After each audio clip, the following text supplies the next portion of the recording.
Jangankan bapaknya, emaknya pun kakaknya dan adiknya sudah diincar menjadi tumbal.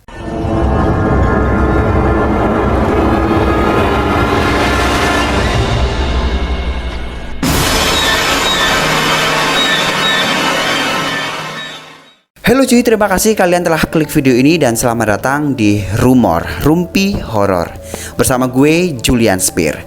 Ya, pada video kali ini aku bakal membawakan sebuah treat horor dari akun Twitter miliknya Hanya Acil. Jadi dia bercerita tentang pengalaman yang dialami oleh keluarga temennya pada saat itu yang akan dijadikan tumbal pesugihan monyet oleh orang lain. Tapi tanpa basa-basi langsung saja kita ke ceritanya saja, yuk.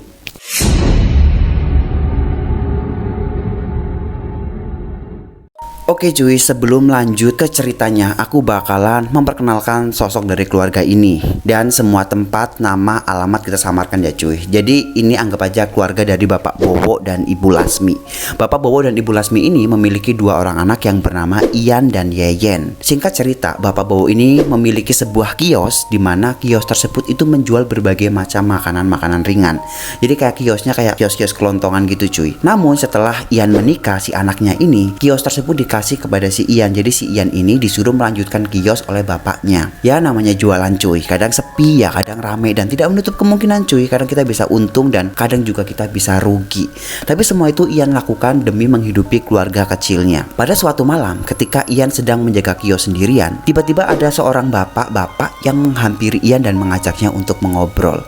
Jadi bapak-bapak ini tiba-tiba kayak SKSD cuy, sok kenal gitu cuy. Gimana jualannya, rame nggak? Ya dengan santainya Ian pun menjawab, ya gimana pak, namanya jualan ya kadang sepi ya kadang rame. Jadi mereka ini sempat mengobrol cukup lumayan lama cuy. Tapi memang pada saat itu kondisi jalanan juga udah sepi dan apalagi sudah tidak ada lagi customer. Kemudian tiba-tiba bapak itu memberikan secari kertas kepada Ian. Dan tiba-tiba bapak ini bilang gini, ini ada sesuatu ya, ini sih penglaris usaha kamu. Kalau kamu mau laris usahanya ya monggo diamalkan setiap malam sebelum tidur. Nah setelah Ian buka, ternyata secari kertas itu bertuliskan lafaz Arab, tapi bahasanya mudah dipahami cuy, jadi kayak bahasa-bahasa Jawa kuno gitu cuy. Ternyata secari kertas itu adalah sebuah jimat isim. Jadi menurut orang kepercayaan sana, jimat isim itu merupakan suatu jimat yang digunakan oleh orang-orang untuk memperlancar suatu usaha. Entah itu usaha jualan, entah itu usaha kalian deket dengan mantan, itu bisa cuy. Tapi jangan, itu musyrik. Nah memang pada saat itu kondisinya juga udah larut malam dan apalagi wayanya si Ian ini tutup kios kan. Kemudian Ian ini menutup kiosnya dan beranjak pergi untuk pulang ke kontrakan.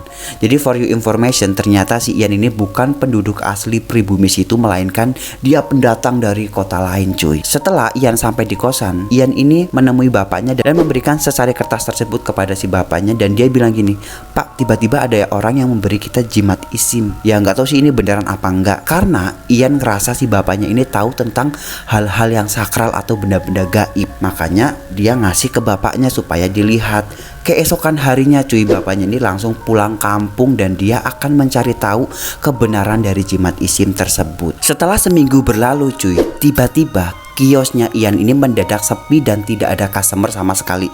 Yang tadinya meskipun ada 1-2 orang yang cuma lewat doang, cuma lihat-lihat doang, meskipun nggak beli, itu ada. Tapi sama sekali di hari itu tidak ada orang yang benar-benar mampir cuy. Karena si Ian ini ngerasa heran, kemudian si Ian ini menghubungi bapaknya dan memberitahu tentang keadaan kiosnya yang sekarang. Pak, ini piye? Kok kiosnya kok sepi banget, nggak ada customer sama sekali? Masa sehari dari pagi nyampe malam nggak ada customer sama sekali? Nah bapaknya ini cuma nenangin Ian, ya sabar le, mungkin itu belum rezeki kita dan itu mungkin emang amalan dari jimat si isim itu lagi bereaksi. Nah mendengar pernyataan bapaknya itu, Ian udah kayak, mungkin emang ini benar kata bapak ini, mungkin ini reaksi dari jimat isim yang telah bapak amalkan beberapa hari yang lalu. Dan lagi-lagi di hari berikutnya ternyata kios ini semakin sepi dan sepi cuy. Jangankan orang yang lewat di depan kiosnya itu tidak ada cuy. Jadi meskipun cuma lihat doang, meskipun kagak beli, itu nggak ada sama sekali cuy. Dan Ian pun ngerasa mulai bingung karena emang kebutuhan udah mulai semakin banyak, bahkan kebutuhan sehari-hari juga udah tidak terpenuhi lagi. Kemudian Ian ini meminjam duit sama tetangganya untuk makan sehari-hari dan dia minjam modal ke temennya untuk membeli barang-barang yang di warung. Dan yang paling heran lagi cuy, ternyata barang-barang yang di warung ini baru seminggu itu udah mulai pada basi. Padahal si Ian ini baru saja seminggu belanja di toko grosir, tiba-tiba kayak kerupuk-kerupuk tuh mulai pada alot cuy. Ya dalam keadaan bingung mau nggak mau si Ian ini harus menutup menutup kiosnya untuk sementara waktu dan balik ke kampung halaman bersama istrinya. Nah, sesampainya di kampung halaman, ternyata ia mendapatkan perlakuan yang tidak baik oleh adiknya yang bernama si Yeyen. Ternyata si Yeyen ini lagi kesurupan, tiba-tiba mencengkram Ian. Dan setan yang menyurupi si Yeyen ini tiba-tiba tanya, "Kamu siapa? Kenapa kamu mau kesini?" Jadi emang si Yeyen ini sering banget kesurupan dari kecil. Jadi dia mudah terpengaruh dengan orang-orang meskipun ataupun dengan hal-hal gaib. Kemudian Ian melepaskan cengkeraman dari Yeyen dan dia bilang gini, "Dek, buruan sadar, ini kakak." Nah, menurut ibunya si Ian, ternyata si Yeyen ini sering kesurupan dari seminggu yang lalu. Nah, dari situlah si Ian ini mengaitkan dengan jimat yang diamalkan oleh bapaknya. Kemudian Ian ini menemui bapaknya untuk mengobrol tentang masalah ini, dan kata bapaknya ini ya mungkin emang lagi proses untuk amalan tersebut. Karena si Ian ini tidak mau ambil pusing, kemudian Ian ini langsung bergegas ke kamar bersama istrinya dan lanjut untuk beristirahat. Nah, tepatnya di hari ke-9, ini karena posisi rumahnya Ian berada di perbukitan, tiba-tiba terjadi hujan yang sangat deras cuy, beserta angin kencang. Nah, satu keluarga ini kan ngerasa panik cuy, karena takut ada tanah longsor ataupun ada batu-batu yang ngegelinding ke rumahnya gitu cuy. Tiba-tiba ada suara gemuruh cuy dari atas bukit. Kruduk, kruduk, kruduk, kruduk. Jadi mereka langsung berhamburan keluar rumah cuy. Apaan tuh? Dilihat, apaan tuh? Apaan tuh? Nah, jadi mereka melihat ini apakah itu benar tanah longsor ataupun memang batu yang jatuh dari bukit. Tapi setelah dilihat tidak ada apa-apa cuy. Tapi mereka melihat ada beberapa pasang mata yang menatap ke arah keluarga Ian. Setelah disenterin, apaan tuh? Apaan tuh? Ternyata itu adalah komplotan monyet. Karena monyet-monyet ini menerima kontak langsung dengan manusia, jadi monyet ini langsung berteriak-teriak, au gitu cuy. Jadi rame banget cuy pada malam itu cuy. Kemudian satu keluarga ini langsung lari ini, cepat buruan masuk, takut monyetnya ini ngejar kita gitu. Jadi mereka ini langsung buru-buru masuk ke dalam rumah dan menutup semua akses dari pintu, semuanya ditutupin semua. Jadi selang tidak beberapa lama ternyata monyet itu langsung pada pindah ke rumahnya si Ian. Tiba-tiba suara hening itu udah menghilang cuy. Entah nggak tahu itu monyetnya pindah kemana. Jadi Ian dan bapak ini cuma ngintip dari horden jendela, ternyata udah nggak ada monyet sama sekali. Tapi cuy, ternyata adiknya tiba-tiba mendadak kesurupan lagi.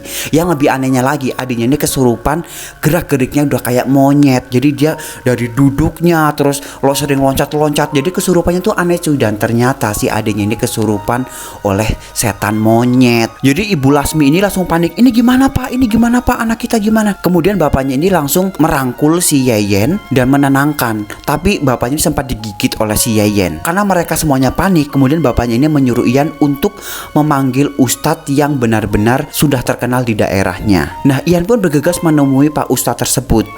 Kayaknya si ustadz ini udah tahu tentang kedatangan maksud dari si Ian datang ke tempat ustadz tersebut. Nah, mereka berdua ini langsung kembali ke rumah Ian, tapi dia ini dikawal dengan tetangga-tetangganya. Jadi karena memang rumahnya tidak jauh dari rumah si Ian, karena tetangga-tetangga mendengar kegaduhan yang dialami oleh keluarga si Ian. Nah, sesampainya di rumah, jadi tangan si Ian ini udah ikat di ranjang, terus abis itu mulutnya tuh disumpulin pakai shawl supaya biar tidak teriak-teriak. Melihat kondisi adiknya yang diikat, jadi Ian ini ngerasa kayak iba banget, kasihan banget ini adikku nyampe diikat-ikat gini.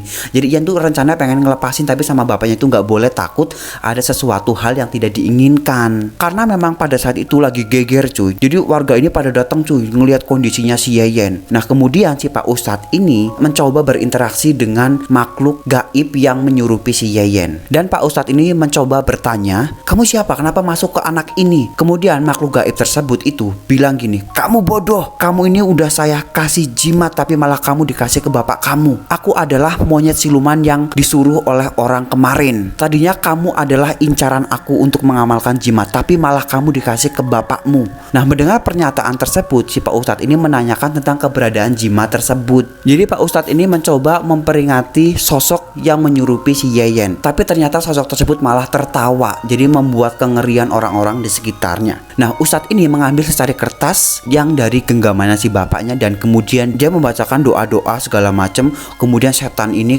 kepanasan, dia panas. Kata si setan itu, "Aku nggak mau ngelepasin anak ini, aku bakalan bawa anak ini." Kemudian si Pak Ustadz ini membakar jimatnya itu dan barulah si Yeyen ini udah mulai siuman. Nah, setelah si Yeyen ini sadar, Pak Ustadz ini memanggil Ian dan bapaknya dan memberitahu kalau ternyata jimat yang kemarin diamalkan itu ternyata bukan jimat kalimat isim, melainkan itu adalah sasaran Ian mau dijadikan sebagai tumbal pesugihan monyet oleh bapak-bapak itu. Nah, mendengar pernyataan dari Bapak Ustadz tersebut, kemudian Ian dan bapaknya ini menyesali perbuatannya dan segera bertobat meminta ampun kepada Allah. Jadi Pak Ustadz ini berpesan kepada semuanya, jangan mudah percaya dengan orang lain, apalagi kita dijanjikan dengan kekayaan yang instan.